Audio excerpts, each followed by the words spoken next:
बिस्मिल्लाहिर्रहमानिर्रहीम। Section A में से क्वेश्चन नंबर 3 की वीडियो है, जिसमें आपको बताएंगे कि लैपटॉप की आवाज़ की सेटिंग किस तरह की जाती है।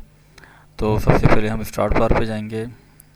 सेटिंग में आने के बाद हमें सिस्टम पे जाना है।